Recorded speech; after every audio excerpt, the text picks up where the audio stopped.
Confidence isn't something you build from scratch.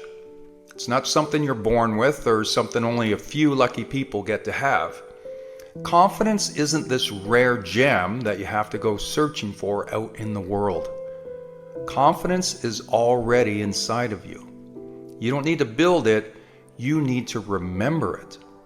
Because at one point in your life, you were confident without even thinking about it. Remember when you were a kid? You didn't overthink everything.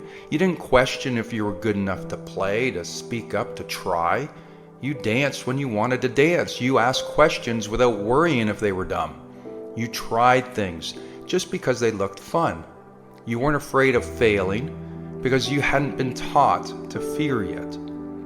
That version of you is still there. Maybe quieter now, maybe buried under years of doubt, criticism, and failure. But it's there.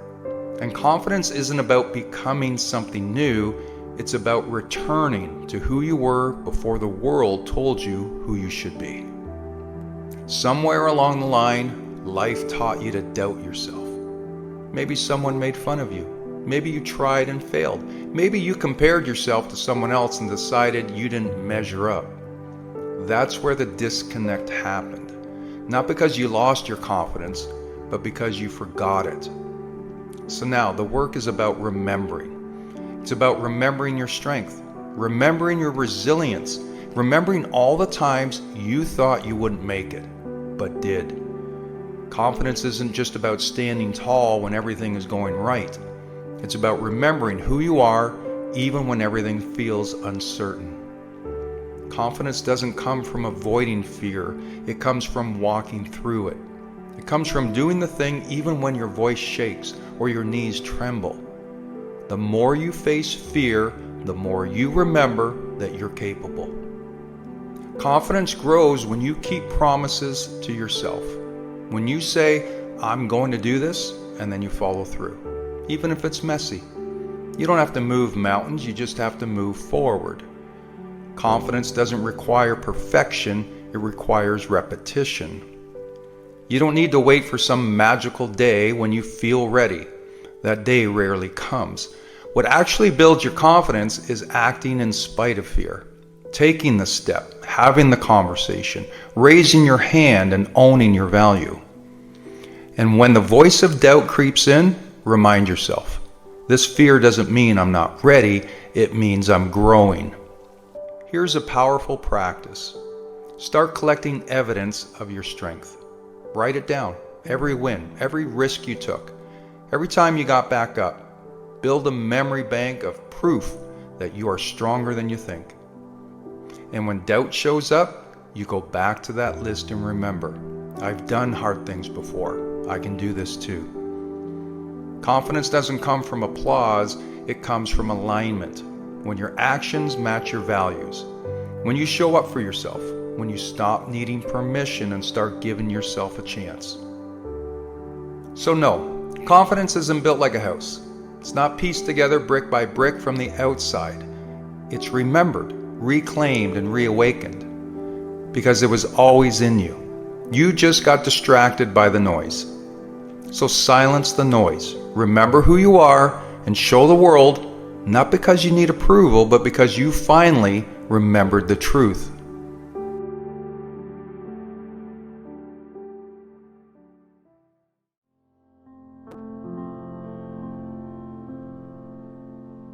People learn how to treat you based on what you allow.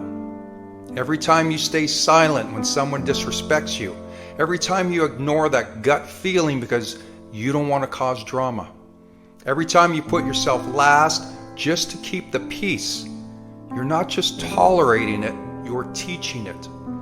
You're teaching them that it's okay to cross your boundaries, that your needs can be ignored, that your time, energy, and peace are up for grabs. You see, what you tolerate, you teach. That means if you keep making excuses for people who constantly let you down, if you let people dump their problems on you without ever checking in on yours, or if you let your own dreams take a back seat so someone else can drive, you're setting a standard. You're telling the world, this is fine. But guess what? You can raise the standard. You can unteach what you've taught. You can draw the line and say, no more. And no, it doesn't have to come from anger or hate. This isn't about revenge. It's about respect for yourself. Because the way you allow people to treat you is a reflection of how much you value yourself. And when you start valuing yourself more, everything changes.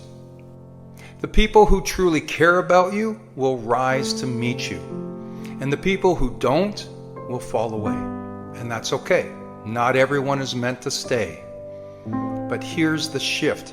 It starts with you, your boundaries, your voice, and your decisions. You teach people how to treat you by how you treat yourself. So if you constantly put yourself last, others will too.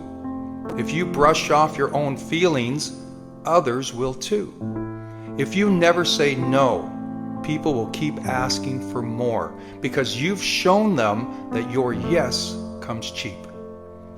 But when you begin to say, this is what I need, when you say, that's not okay with me, and when you say, I matter too, you shift your energy. And sure, some people won't like the new version of you, and that's fine. You're not here to make everybody comfortable. You're here to honor your worth. You're allowed to have standards. You're allowed to walk away from what doesn't feel right, and you're allowed to protect your peace without explaining yourself to everyone. It's not selfish, it's survival. It's self-respect, it's leadership. Because every time you stand up for yourself, kindly, clearly, and confidently, you're not just teaching others how to treat you, you're showing others how to treat themselves. You become the example, the one who doesn't settle, the one who holds the line, the one who walks in truth, even if it's uncomfortable. So if something in your life feels off, if you feel like you're being taken advantage of, or if your heart is tired from always giving and never receiving, just ask yourself, what am I tolerating? Then decide, what am I willing to teach moving forward? You have the power to change the story. You have the right to raise your standards, and you have the strength to reset the tone. And it begins the moment you stop tolerating what doesn't serve you. What you tolerate, you teach. So teach wisely, live boldly, and never forget your worth.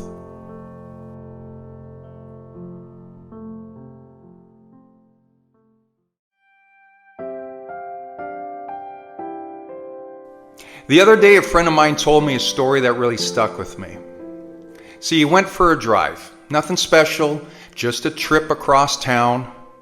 He punched in his destination on the GPS, and as he started driving, something caught his eye. The final address was a street called Easy Street. Nice, he thought. That's where I've always wanted to be. But here's the thing about Easy Street. It isn't a straight line. As he followed the GPS, he started noticing the street names along the way. The first one, Failure Street. Now, Failure Street wasn't the prettiest. Potholes everywhere, street lights barely working, and the houses were boarded up and abandoned, like dreams that people gave up on. Most drivers who turned down Failure Street did a quick U-turn. They took one look at it and said, nope, that's not for me. But my friend, he kept going. After a few turns, he found himself on Resistance Avenue. This street was a mess. Traffic lights flashing red, cars broken down, people pulled over on the side of the road, some just sitting there not moving. It was the kind of place that made you question if you should even be driving at all. He watched as some people tried to fix the cars, while others just sat in them, staring at the dashboard, stuck. And then there were the ones who got out, slammed the door, walked away. They gave up right there on the spot. But my friend, he kept his hands on the wheel and pressed on. And next came Sacrifice Road. This one was long. No gas stations, No fast food joints, no rest stops, just miles and miles of empty road. And man, did it feel lonely. But this was the stretch where most people turned off, because this was where you had to keep driving even when you were running on empty. At this point, my friends started wondering, did I miss a turn? Is Easy Street even real? Doubt started creeping in, but he kept going. And then finally he saw it, the sign for Easy Street. But here's the part no one talks about. Easy Street sits on top of a hill. You don't just drive onto it, you climb it. And that climb, it's torture on your engine. But my friend, he hit the gas. He pushed through every struggle, every moment of doubt, every street that tried to stop him. And when he finally rolled onto Easy Street, he looked around. It was exactly how he pictured it. Smooth roads, beautiful homes, the kind of place where people smiled because they made it. But you know what he realized? Every single person who lived on Easy Street had the same story. They all came the same way. They all drove through Failure Street, pushed past Resistance Avenue, survived Sacrifice Road, and climbed that last hill. Because there's no shortcut. You don't get to skip the hard streets. You don't get to take a back road. If you want to get to Easy Street, you have to earn it. So next time life feels tough, next time you feel like quitting, remember, you're just on one of those streets. And the only way to lose is to stop driving.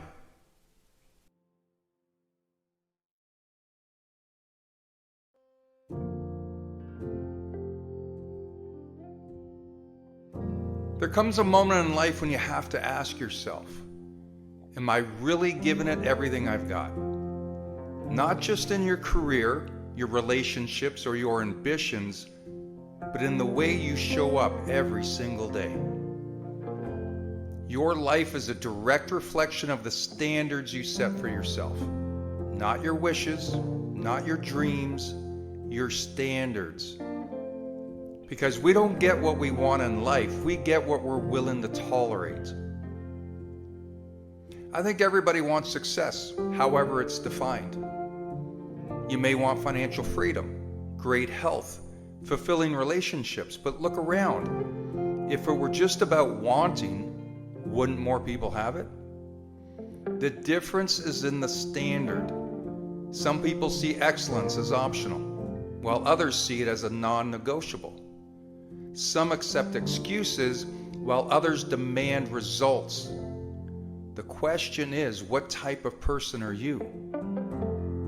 Look at the areas of your life where you feel stuck, where you feel frustrated, where you know deep down that you're settling for less than you're capable of. Now ask yourself, what am I tolerating here? Are you tolerating negative self-talk? Are you tolerating poor discipline? Are you tolerating an environment that drains you? Because the moment you raise your standard, that's the moment everything starts to shift. When you decide that being out of shape is no longer acceptable, your body changes. When you decide that mediocrity in your career is no longer acceptable, your work ethic changes. When you decide that toxic relationships are no longer acceptable, your boundaries change. Nothing changes until you demand more from yourself. Your standards shape your identity. Your standards define who you are.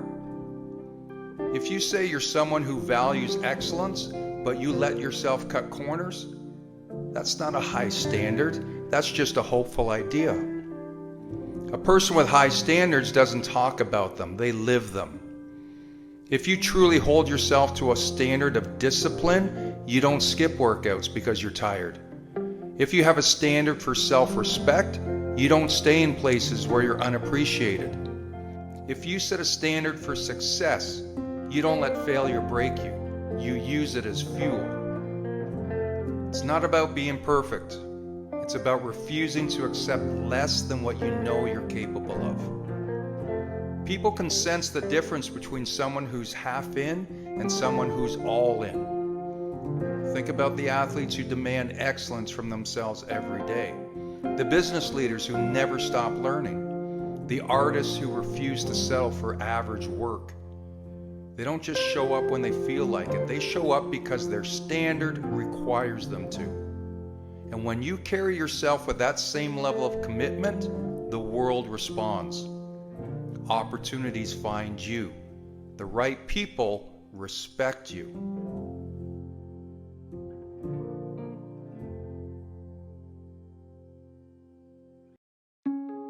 Everyone wants to succeed, but not everyone is willing to pay the price.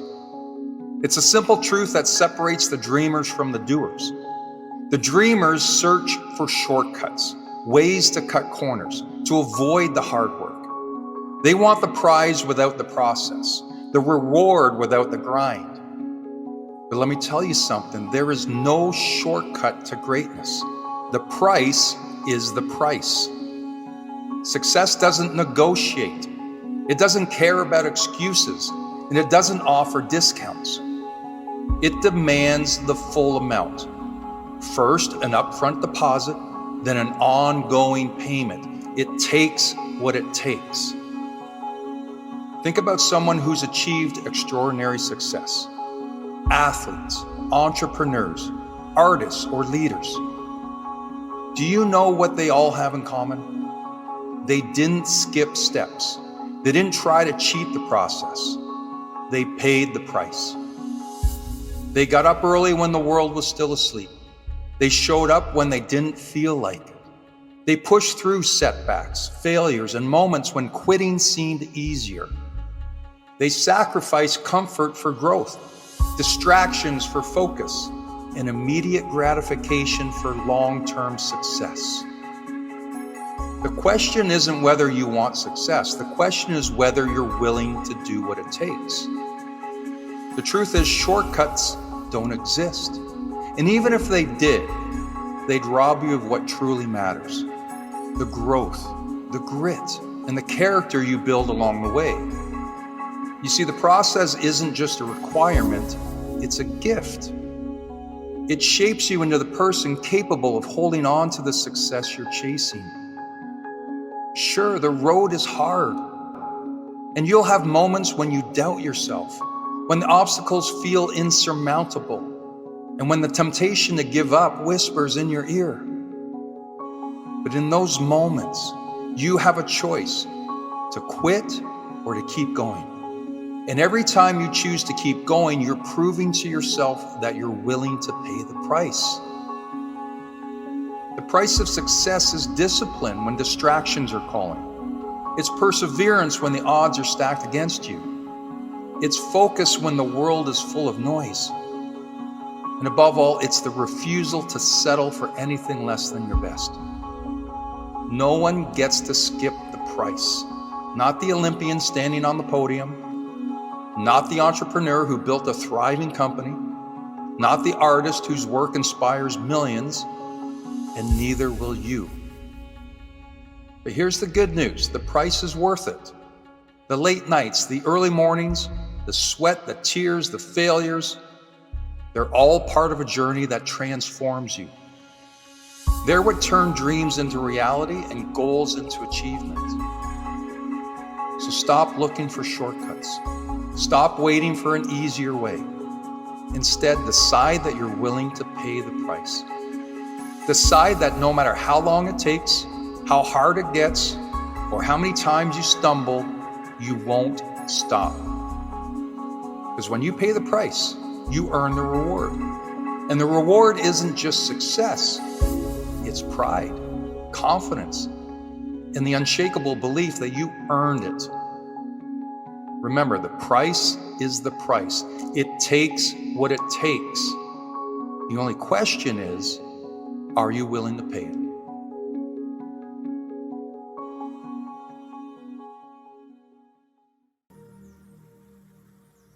I guarantee you've made excuses at some point in your life. They whisper comfort in your ears, shielding you from risk, failure, and the unknown. But where have they gotten you? Have they moved you closer to the life you want? Or have they held you back, shackling your potential and leaving your dreams to gather dust? Excuses aren't just words. They're self-imposed barriers. They sound like, I don't have the time, or I'm not ready, or even worse, I'll start tomorrow. But excuses are lies we tell ourselves to stay comfortable. And comfort, my friends, is the silent killer of growth. Imagine for a moment that you stripped away every excuse. What would your world look like if you took ownership of every decision, every failure, and every triumph? How unstoppable could you be? Your power lies in responsibility. It's where transformation begins. Stop waiting for a savior, a sign, or the perfect moment. Understand that no one is coming to save you. Your dreams are yours to achieve, and your life is yours to build. You hold the pen, and every day you write your story. So will it be a tale of excuses and regrets, or one of resilience and triumph? When you blame your circumstances, your past, or others for where you are, you're giving away your power. But when you take responsibility, you reclaim it. You tell the world, I'm in charge here, and I will create the life I want. That's when the magic begins. Excuses thrive in a mind focused on problems. So flip the switch. Instead of saying, I can't because, start asking, how can I? Every time you look for a solution, you expand your possibilities. Every time you focus on what you can do rather than what you can't, you take a step forward. Progress begins with perspective. Some people say they're waiting for the right time, but let me tell you something, there is no perfect time. Life will never present a moment wrapped in a bow with a tag that says, now is your time. You create that moment. You take messy, imperfect action and figure it out along the way. Because the truth is, the best time to start was yesterday. The next best time is right now. Success isn't handed out like a party favor. It's earned through effort, persistence, and a refusal to quit. You're going to face obstacles. You're going to stumble, but every stumble is a lesson. Every obstacle an opportunity to grow stronger. What matters isn't how many times you fall, but how many times you get back up. Commit to the process. Commit to doing the hard things. Commit to yourself. Take a hard look at the people around you. Are they lifting you up or holding you down? Surround yourself with people who challenge you, inspire you, and refuse to let you settle for less than your best. The energy you absorb shapes the life you create. Choose wisely. I know excuses are comforting, but they're also the chains holding you back from the life you deserve. You don't need more time, more resources, or more permission. You need more action. You need to step into your power and decide that you're done playing small. What are you going to do today to take back control of your life? How will you show up for yourself? Not tomorrow, not someday, but today. Because everything you've ever wanted is on the other side of your excuses. No more excuses. No more waiting. It's time to act. Your life is waiting for you to claim it. Go make it happen.